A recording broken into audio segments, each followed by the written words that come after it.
উত্তরবঙ্গে আমরা একতরফা খেলেছি, ওখানে ওদের খেলা শেষ। ওই ধাক্কায় বাকি খেলাও বেরিয়ে যাবে। ভালো করেই খেলা হচ্ছে, সেন্ট্রাল ফোর্স কাউকে নড়তে দিচ্ছে না। রিগিং বন্ধ করে দেওয়া হয়েছে। ছাপ্পা ভোট বন্ধ বলে ভোটের হার কম। গুন্ডাদের বাড়ি থেকে বেরোতেই দিচ্ছে না বাহিনী। সাধারণ মানুষ সাহস করে ভোট দিচ্ছেন, তাদের স্যালিউট। কমিশন অত্যন্ত সিরিয়াস। এত শান্তিপূর্ণ ভোট ইদানিংকালে এই রাজ্যে আর কখনো হয়নি। বৃহস্পতিবার এইভাবে গত 4 দফার ভোট গ্রহণ বিশ্লেষণ করলেন রাজ্য বিজেপির হেভিওয়েট নেতা তথা দুর্গাপুর বর্ধমান কেন্দ্রের বিজেপি প্রার্থী দিলীপ ঘোষ। পাশাপাশি এই দিন সন্দেশখালীর প্রতিবাদী মুখ এক মহিলাকে অপহরণের চেষ্টা করা থেকে শুরু করে সিএ এর নাগরিকত্ব দেওয়া নিয়ে চাঁচা ছোলা মন্তব্য করলেন তিনি। তাহলে রইল বাকি হচ্ছে অগ্নিমিত্রা পাল, রইল বাকি হচ্ছে ডায়মন্ড হারবার, রইল বাকি হচ্ছে তমলুক জাস্টিস গাঙ্গুলি। তাহলে এখানে কিরম খেলা হবে? দেখুন, উত্তরবাংলায় তো খেলাটা হয়নি, একতরফা খেলেছি আমরা, আর ওখানে ওদের খেলা শেষ হয়ে গেছে। ওই ধাক্কাতে এগুলো সব বেরিয়ে যাবে, খেলা পুরো হবে। আমি নিজে দেখেছি সেন্ট্রাল ফোর্স যেভাবে ডিউটি করেছে, নড়তে দেয়নি কাউকে, বুথের মধ্যে একটা ভোট রিগিং করতে দেয়নি। অনেকে বলছেন ভোট কম হয়েছে, কেন হয়েছে তার কারণ ওটাই ছাপ্পা ভোট পড়েনি। এবারে গুন্ডারা নড়তে পারেনি, বাড়ির থেকে বেরোতে পারেনি, যারা বেরিয়েছিল আমি ধাক্কা মেরে ঢুকিয়ে দিয়েছি।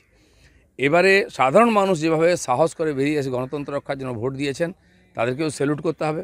নির্বাচন কমিশনার খুব সিরিয়াস ছিল, সেন্ট্রাল ফোর্স দেখা দেখি পুলিশও অ্যাক্টিভ হয়েছে অনেক জায়গায়, কিন্তু তাদের জড়তা কাটতে দেরি লাগবে।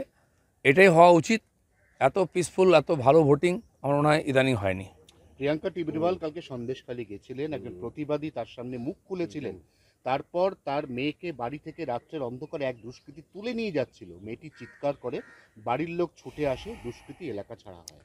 ওখানকার মহিলারা যে রাত জাগছেন, বাস্তব পরিস্থিতিটা বাইরে থেকে বোঝা যাচ্ছে না কেন রাত জাগছেন। মহিলারাও সুরক্ষিত নন, পুরুষরাও সুরক্ষিত নন। পুরুষদেরকে পুলিশ দিয়ে ভয় দেখানো হচ্ছে, বাড়ি ছাড়া করা হচ্ছে, মহিলাদেরকে তুলে নিয়ে যাওয়া হচ্ছে বা তার উপরে অত্যাচার হচ্ছে। তো মাসের পর মাস যেভাবে ওখানকার মহিলারা নেতৃত্ব দিচ্ছেন এবং সেই আন্দোলনকে চালিয়ে যাচ্ছেন, সত্যি মানতে হবে যারা আন্দোলনজীবী আছেন তারা এটা কল্পনাও করতে পারে না। তারা সরকারি পয়সায় বিশেষ কোনো দেশ বিদেশ থেকে উৎসাহিতও করেন, কিন্তু ওইখানকার আদিবাসী উপজাতি মহিলারা যেভাবে লড়াই করছেন সারা ভারতবর্ষ, তারা দুনিয়ার সামনে তারা উদাহরণ রেখেছেন, তাদেরকে আমি প্রণাম করি। প্রসঙ্গে বলি, সিভিক ভলেন্টিয়ারের স্ত্রীকেও, সিভিক ভলেন্টিয়ারদের দেখা যেত যে তৃণমূলের হয়ে কাজ করছে, বিভিন্ন অভিযোগ একসময় এসেছিল। সেই সিভিক ভলেন্টিয়ারের স্ত্রীকেও তুলে নিয়ে গিয়েছিল তাহানি।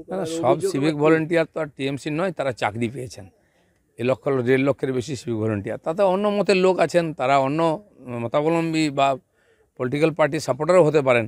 কিন্তু যাই হোক, একজন মহিলা, একজন নাগরিক, তার সুরক্ষা থাকবে না, তার সঙ্গে এরকম ব্যবহার করা হবে। তারপরে মমতা ব্যানার্জি বড় কথা বলবেন, তারপরে অভিষেক ব্যানার্জি বড় কথা বলবেন, ভিডিও বার করবেন পয়সা দিয়ে। এগুলো কি লোক বুঝতে পারছে না? সব পরিষ্কার হয়ে যাবে ইলেকশন থেকে, রেজাল্ট সব, আর তার উত্তর পেয়ে যাবেন। বনগা, গাইঘাটা এইসব জায়গায় ভোটের আগেই গতকাল সিএ এর ভিত্তিতে প্রথম নাগরিকত্ব দেওয়া শুরু করে দিল কেন্দ্র। দিল্লিতে 14 জন বসবাসকারী, তাদেরকে শংসাপত্র কালকে দিয়ে দেওয়া হলো। এটা কি ভোটের চাল? দেখুন, সরকার কথা দিয়েছে, সরকার কাজ করেছে। সরকারি প্রশাসনের কাজ চলতেই থাকে সারা বছর, ভোট দেখে হয় না। তা সেই জন্য যে বিল এসেছে, তারপরে রুল পাস হয়েছে, তার প্রসেস শুরু হয়ে গেছে। আমার তো মনে হয় যারা পেয়েছেন পাকিস্তান থেকে আসা, যারা উদ্বাস্তু, তারা পেয়েছেন। এবার বাংলাদেশ থেকে আরম্ভ করে আফগানিস্তান, সব জায়গার যারা উদ্বাস্তু তারা পাবেন।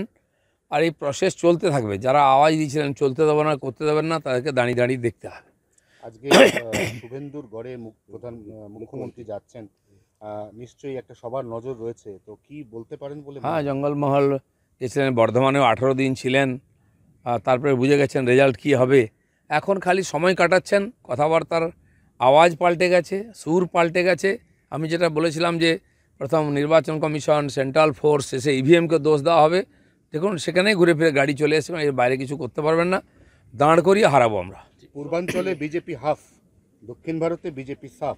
জয়রাম রমেশের এই কথার পরই কালকে মুখ্যমন্ত্রী বলেছেন যে ইন্ডিয়া জোট সরকার করলে আমরা বাইরে থেকে সাপোর্ট দেবো। কোনো ভিতরে যেতেই পারবেন না, কারণ কেউ ডাকবে না, এমন জায়গায় পৌঁছে দেবো ওদেরকে না, কোনো রোলই থাকবে না সারা ভারতবর্ষে। গতবারে তবু তো ছিল, এবারে টিএমসিকে কেউ ডাকবে না এমন সংখ্যা তারা পাবে। জয়রাম রমেশ কোথায় আছেন? তাদের নেতা রাহুল গান্ধী কোথায় আছেন? সব এক্স হয়ে গেছেন, এখন রিটায়ার্ড, সব রিজেক্ট, খালি রেজাল্ট হতে বাকি আছে। জনসভা থেকে মুখ্যমন্ত্রী ঘোষণা করেছিলেন যে একটা ছৌ একাডেমি করবে, সেই ছৌ একাডেমির কাজও শুরু হয়েছিল, পাঁচিল দিয়ে ঘেরাও হয়েছে, কিন্তু আপাতত নাচার হয়নি। এই যত একাডেমি আপনি দেখুন, গরু বাঁধা, রাজবংশী ভাষা বা ওখানকার এদিকে সিলিকন ভ্যালি আমার পেছনে দেখে আসুন। আমি বলছি ওগুলো না করে সোজা ছাগলের ফার্মই করুন আপনি, কারণ সব জায়গায় ছাগল ঘুরে বেড়াচ্ছে। ছৌ একাডেমি থেকে আরম্ভ করে সিলিকন ভ্যালি ছাগল, গরু, ভেড়া এগুলো ঘুরে বেড়াচ্ছে। তো ওদের জন্য পয়সা দিন না, কিছু ইনকাম হবে। ছাগল গোট ফার্ম করে দিন সব জায়গায়, তাহলে লাভ লোকসান। কারণ আপনি তো খালি ভোট চান, কিছু চান না। সন্দেশখালী ঘটনা নিয়ে রেখাপাত্র সহ একাধিক বিজেপি কর্মীরা থানায় অভিযোগ দায়ের করেছেন, যদিও পুলিশ রিসিভ কপি দেয়নি। আমাদের ক্যান্ডিডেটের নামে এফআইআর হয়ে যাচ্ছে, যিনি লোকসভার ক্যান্ডিডেট, অথচ তিনি কমপ্লেন করতে গেলে কোনো এফআইআর নেওয়া হচ্ছে না। বিচিত্র পুলিশ। এই জন্য আমি বলেছি পুলিশকে কি করব এরপরে, আর সেটা করবই। চণ্ডীপুরে দাদা শঙ্কুদেব পান্ডার ওপর হামলা হলো, কি বলবেন? বহু জায়গায় হচ্ছে কর্মীদের উপর হামলা, আমাদের ক্যান্ডিডেটের উপর হামলা হয়েছে, আমার উপরে একাধিকবার হয়েছে। হেরে যাচ্ছেন তো এখন দাঁত নখ বার করে ভয় দেখাবার চেষ্টা করছেন। পাবলিক ভয় পাচ্ছে না, সকাল থেকে এসে লাইনে ভোট দিচ্ছে।